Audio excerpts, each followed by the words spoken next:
حضرت علی سے کسی نے پوچھا، یا علی، آپ کی زندگی میں کوئی ایسی حسرت جو رہ گئی ہو؟ تب حضرت علی نے فرمایا، 2 حسرتیں رہ گئی، ایک جتنا مجھے علم تھا اتنا کسی نے پوچھا نہیں، اور دوسرا جتنا میں سخی تھا اتنا کسی نے مانگا نہیں۔ آپ نے فرمایا، زندگی کے 3 سنہری اصول ہمیشہ یاد رکھو۔ ایک یہ، اس سے ضرور معافی مانگو جسے تم چاہتے ہو۔ دوسرا، اسے مت چھوڑو جو تمہیں چاہتا ہے۔ تیسرا یہ، اس سے کچھ نہ چھپاؤ جس پر تم اعتبار کرتے ہو۔ آپ نے فرمایا، دوست سے سنبھل کر دوستی کرو، ہو سکتا ہے وہ کسی دن تمہارا دشمن بن جائے، اور دشمن سے سنبھل کر دشمنی کرو، ہو سکتا ہے وہ کل تمہارا دوست بن جائے۔ زبان کا وزن بہت ہی ہلکا ہوتا ہے، مگر بہت کم لوگ اس کو سنبھال پاتے ہیں۔ آپ نے فرمایا، جسم ایک دکان ہے اور زبان اس کا تالا۔ جب تالا کھلتا ہے تو معلوم ہوتا ہے کہ دکان سونے کی ہے یا لوہے کی۔ زندگی تیز ہواؤں کی مانند ہے، جس نے اس کی آندھیاں برداشت کر لی وہ کبھی غم کی گھٹا نہیں دیکھتا، سر سبز و شاداب باغ دیکھتا ہے۔ حضرت علی سے کسی نے پوچھا، یہ کیسے پتا چلے گا کہ جو پریشانی یا مصیبت ہم پر آئی ہے وہ اللہ کی طرف سے آزمائش ہے یا ہم پر اللہ کی طرف سے سزا ہے؟ آپ نے جواب دیا، جو مصیبت تجھے اللہ کی طرف لے جائے وہ آزمائش ہے، اور جو مصیبت تجھے اللہ سے دور کر دے وہ سزا ہے۔ حضرت علی کے پاس ایک یہودی آیا اور کہا، میں نے سنا ہے کہ آپ مسلمان جب عبادت کرتے ہو تو وسوسے اور خیالات آتے ہیں، جبکہ ہم عبادت کرتے ہیں تو ہمیں نہیں آتے۔ حضرت علی نے جواب میں فرمایا، اگر ایک گھر فقیر کا ہو اور ایک گھر امیر کا تو چور کہاں جائے گا؟ یہودی نے کہا، امیر کے گھر میں۔ حضرت علی نے فرمایا، تبھی تو شیطان ان کو ستاتا ہے جن کے دل میں اللہ ہو۔ جن کے دل میں اللہ کی محبت نہیں ہوتی وہاں شیطان کا کیا کام؟ آپ نے فرمایا، جب تمہاری جان کو خطرہ ہو تو صدقہ دے کر جان بچاؤ، اور جب تمہارے دین کو خطرہ ہو تو جان دے کر دین بچاؤ۔ آپ نے فرمایا، یہ زندگی 2 دن کی ہے، ایک تمہارے حق میں اور دوسرا تمہارے مخالف۔ جس دن تمہارے حق میں ہو اس دن غرور مت کرنا، اور جس دن تمہارے مخالف ہو اس دن صبر کرنا۔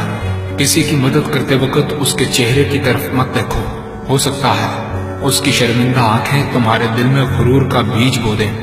3 چیزیں ایمان کو تباہ کر دیتی ہیں، امیروں کی محفل، عورتوں کی صحبت اور جاہلوں سے بحث۔ حضرت علی نے فرمایا، جانور میں خواہش اور فرشتے میں عقل ہوتی ہے، مگر انسان میں اللہ پاک نے دونوں رکھی ہیں۔ اگر وہ عقل دبا لے تو جانور، اگر خواہش کو دبا لے تو فرشتے کی مانند ہو جاتا ہے۔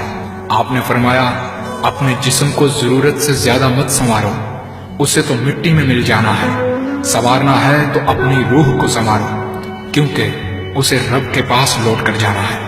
مومن کی مثال ترازو کے پلڑے جیسی ہے، جس قدر اس کے ایمان میں اضافہ ہوتا ہے اتنی ہی اس کی آزمائش بڑھتی ہے۔ آپ نے فرمایا، اچھے لوگوں کی ایک خوبی یہ بھی ہوتی ہے کہ انہیں یاد رکھنا نہیں پڑتا، وہ یاد ہی رہتے ہیں۔ آپ نے فرمایا، رزق کے پیچھے اپنا ایمان خراب مت کرو، کیونکہ رزق انسان کو ایسے تلاش کرتا ہے جیسے مرنے والے کو موت۔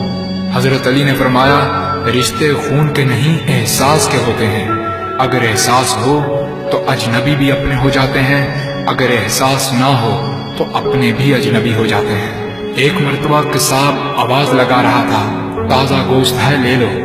وہاں سے حضرت علی کا گزر ہوا، قصاب نے آپ سے کہا، تازہ گوشت ہے لے جائیں۔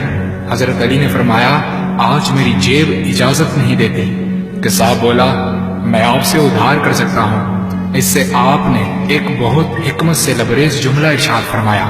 آپ نے فرمایا، یہ ادھار میں اپنے پیٹ سے کیوں نہ کر لوں، جس کو میں جنت میں اس سے بہتر غذا کھلا سکتا ہوں۔ حضرت علی نے فرمایا، لفظ انسان کے غلام ہوتے ہیں مگر صرف بولنے سے پہلے تک، بولنے کے بعد انسان اپنے لفظوں کا غلام بن جاتا ہے۔ آپ نے فرمایا، کوئی تمہارا دل دکھائے تو ناراض مت ہونا، کیونکہ قدرت کا قانون ہے، جس درخت کا پھل زیادہ میٹھا ہوتا ہے لوگ پتھر بھی اسی کو مارتے ہیں۔ آپ نے فرمایا، کسی کا عیب تلاش کرنے والے کی مثال اس مکھی جیسی ہے جو سارا خوبصورت جسم چھوڑ کر صرف زخم پر بیٹھتی ہے۔ آپ نے فرمایا اچھا دوست چاہے کتنا برا بن جائے کبھی اس سے دوستی مت توڑنا، کیونکہ پانی چاہے کتنا بھی گندا ہو آگ بجھانے کے ضرور کام آتا ہے۔ آپ نے فرمایا زندگی کے ہر موڑ پر صلح کرنا سیکھو، کیونکہ جھکتا وہی ہے جس میں جان ہوتی ہے، اکڑنا تو مردے کی پہچان ہوتی ہے۔ دوست ہو یا پرندہ دونوں کو آزاد چھوڑ دو، لوٹ آیا تو تمہارا، نہ لوٹ کر آیا تو تمہارا وہ کبھی تھا ہی نہیں۔ بادشاہ نے وزیر کو انگوٹھی دی اور کہا اس پر کوئی ایسا فقرہ لکھوا لاؤ جسے میں خوشی میں پڑھوں تو اداس ہو جاؤں اور غم میں پڑھوں تو خوش ہو جاؤں۔ وزیر گیا اور انگوٹھی پر یہ لکھوا لایا یہ وقت بھی گزر جائے گا۔